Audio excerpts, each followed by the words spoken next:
During scapular reaches, the focus is to push the shoulder and scapula towards the end range. We'll do this both overhead and in front of us. Every time that we push that shoulder and scapula up or away, we're going to then inhale, and during the exhale, look towards one direction, either our left, as you'll see here, or to our right. The focus is to breathe in through the top of the chest and the rib cage. During our internal and external rotational swimmers, the focus is to push the joints towards end range, both on the forward motion and the backward motion, trying to feel the stretch through our shoulders and through our backs.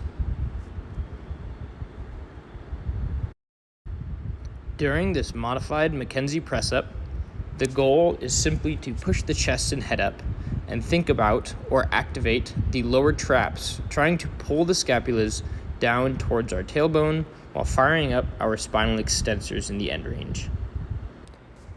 In our hip-hinge swivels, what we are going to do is take the pelvis and push it back. Instead of thinking about bending at the spine, we're going to bend at the waist, looking for the stretch in the back of our leg from our glutes down into our toes. It's important to focus on pulling the toe up here and create a more nerve flossing type technique. As you'll see here, I'm going to get that bend, and then I'm going to externally rotate my femur and internally rotate it, putting an emphasis on the stretch. In these squat extensions, we can grab behind our knees, calves, ankles, or under our toes. The focus is to extend through the knees while trying to hold the chest and head towards the ground.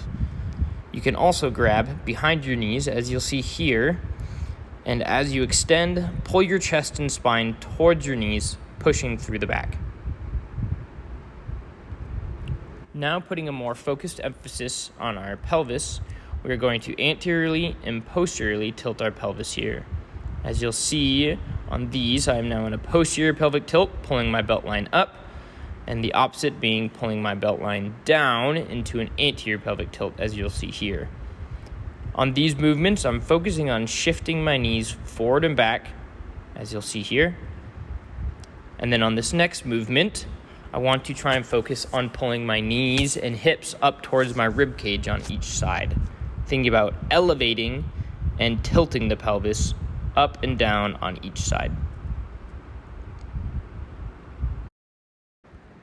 Hip controlled articular rotations, or hip CARs, is a movement focused on controlling our joint through its range of motion.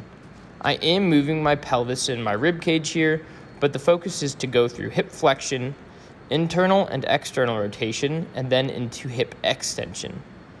The goal of this movement is simply to place the joint in its end ranges and work on the contractile forces so that we can gain better control of those muscles within those joints. As much as deadlifts are a very straightforward exercise, it's important to know that we can vary it.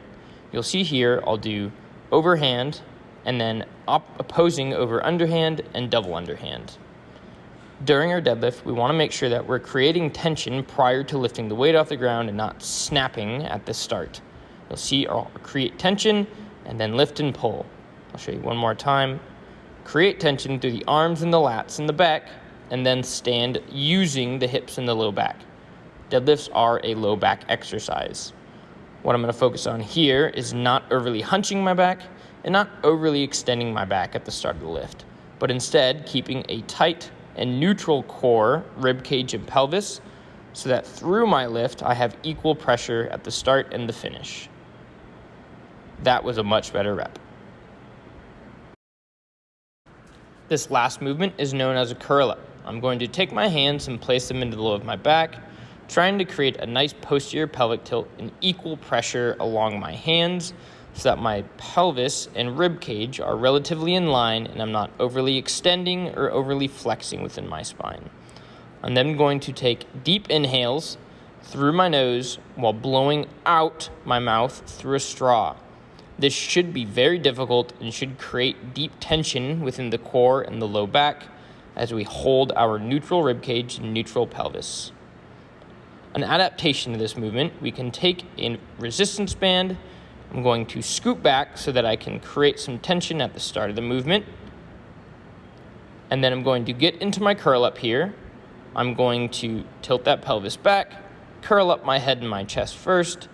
Then I'm going to lift my legs, maintaining my neutral core position, exhaling through lowering the legs here. It's important to not give up the neutral pelvis or the neutral rib cage here and keep a tight core.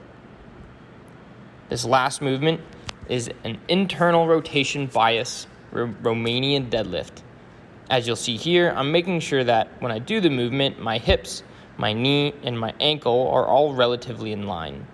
But the primary focus here is to drive our knee through the foam roller into the wall and holding an internally rotated pelvis. This is going to lock down our femur so that we can instead use our torso to move our body and our weight over top of that femur into the internally rotated position here. You'll see I let my chest drag across. I'll set my weight down and focus on that really exaggerated internal rotation bias of the pelvis over top of the femur.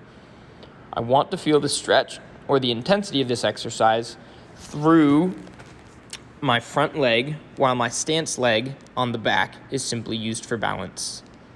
It's important that you can exaggerate this internal rotation and really start to make that movement difficult and put an emphasis on the glutes.